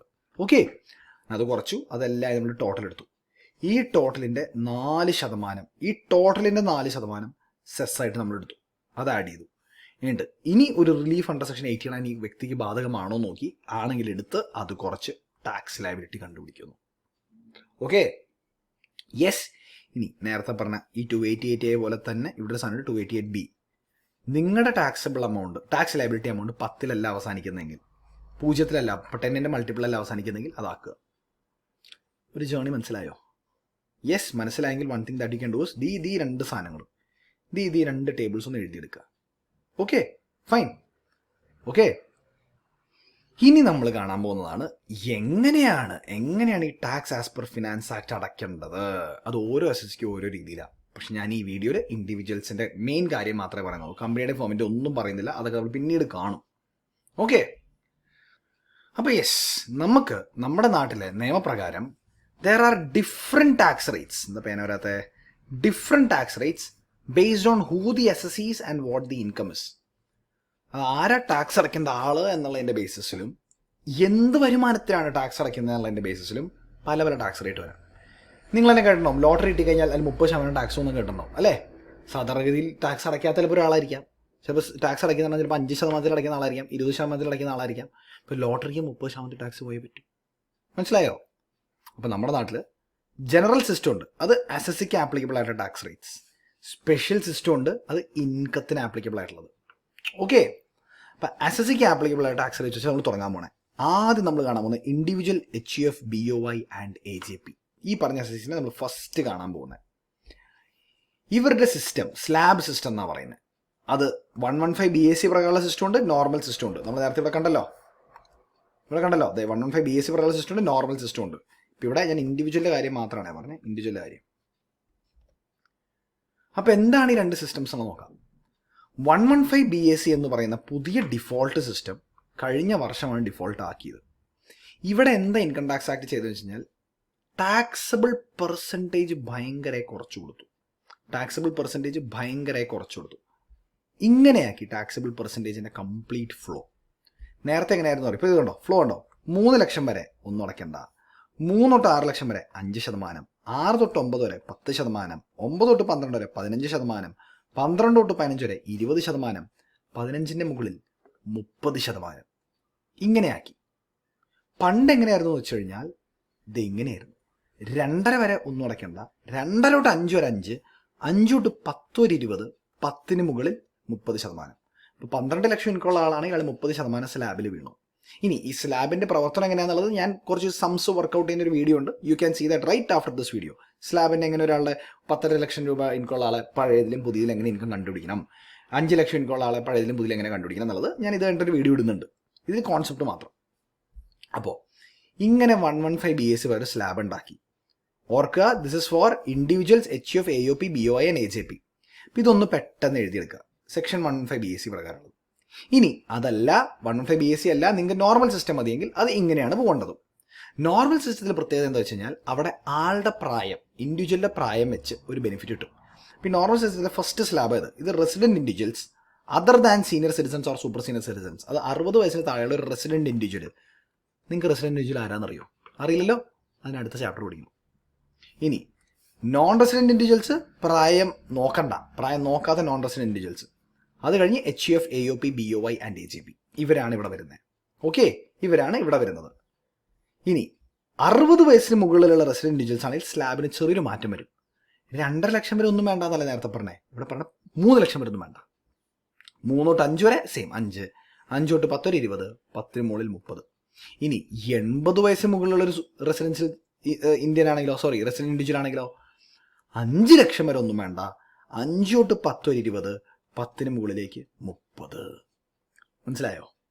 യെസ്. അതായത് റെസിഡൻറ്റ് ഇൻഡിവിജ്വൽ 60 വയസ്സിന് താഴെ, നോൺ റെസിഡൻറ്റ് ഇൻഡിവിജ്വൽ പ്രായം നോക്കണ്ട, HUF, AOP, BOI അങ്ങനെയെങ്കിൽ ഈ സ്ലാബ് 2.5 വരെ ഒന്നും വേണ്ട. ഈ റെസിഡൻറ്റ് ഇൻഡിവിജ്വൽ 60 വയസ്സിന് മുകളിൽ പോയാൽ 3 വരെ ഒന്നും വേണ്ട, ബാക്കിയെല്ലാം സെയിം. റെസിഡൻറ്റ് ഇൻഡിവിജ്വൽ 80 വയസ്സിന് മുകളിൽ പോയാൽ 5 വരെ ഒന്നും വേണ്ട, ബാക്കിയെല്ലാം സെയിം. ഇങ്ങനെയാണ് ടാക്സ് കണ്ടുപിടിക്കേണ്ടത്. അതായത് ദി ഐറ്റം കണ്ടുപിടിക്കുന്നത്, tax as per finance act കണ്ടുപിടിക്കുന്നത്. അപ്പോൾ അത് ആദ്യം നോക്കേണ്ടത് ന്യൂ റെജീമാണ് എടുക്കണേ. ന്യൂ റെജീമാണ് ഇപ്പോഴത്തെ ഡിഫോൾട്ട് റെജീം, ഇതാണ് എടുക്കണമെന്ന് പറഞ്ഞാൽ ഇതോടെ കണ്ടുപിടിക്കുക. ഇതല്ലെങ്കിൽ ഈ കാണുന്ന പോയിന്റ് ബി പ്രകാരം കണ്ടുപിടിക്കുക, പോയിന്റ് എയിൽ പോയിന്റ് ബി പ്രകാരം കണ്ടുപിടിക്കുക. അത് കഴിഞ്ഞ് എന്താ കിടക്കുന്നത്? Rebate under section 87A. ഇതെന്താണ് സാധനം? വളരെ സ്പെഷ്യലായിട്ടൊരു ഐറ്റമാണ്. ഇത് ഇവിടെ പറയുന്ന HUF, AOP, BOI, AJP individuals എല്ലാവർക്കും ഒന്നും കിട്ടില്ല. ആകെ വളരെ സ്പെഷ്യലായിട്ടൊരു ആൾക്കേ കിട്ടൂ. ആർക്കാ? ഇൻഡിവിജ്വൽ ആയിരിക്കണം, റെസിഡൻറ്റും ആയിരിക്കണം. റെസിഡൻറ്റ് ഇൻഡിവിജ്വലിൽ മാത്രം. ഇനി എല്ലാ റെസിഡൻറ്റ് ഇൻഡിവിജ്വലും കിട്ടുമോ? അതും കിട്ടില്ല. ഈ പറഞ്ഞ റെസിഡൻറ്റ് ഇൻഡിവിജ്വലിന് 115 BAC ആണ് അയാൾ എടുക്കുന്നതെങ്കിൽ അയാളുടെ ടോട്ടൽ ഇൻകം 7 ലക്ഷം കവിയാൻ പാടില്ല.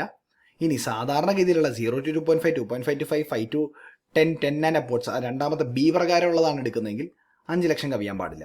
അതായത് പോയിന്റ് ബി പ്രകാരമാണെങ്കിൽ അയാളുടെ ഇൻകം 5 ലക്ഷം കവിയാൻ പാടില്ല. പോയിന്റ് എ പ്രകാരമാണെങ്കിൽ അയാളുടെ ഇൻകം 7 ലക്ഷം കവിയാൻ പാടില്ല. എന്ത് ഇൻകം?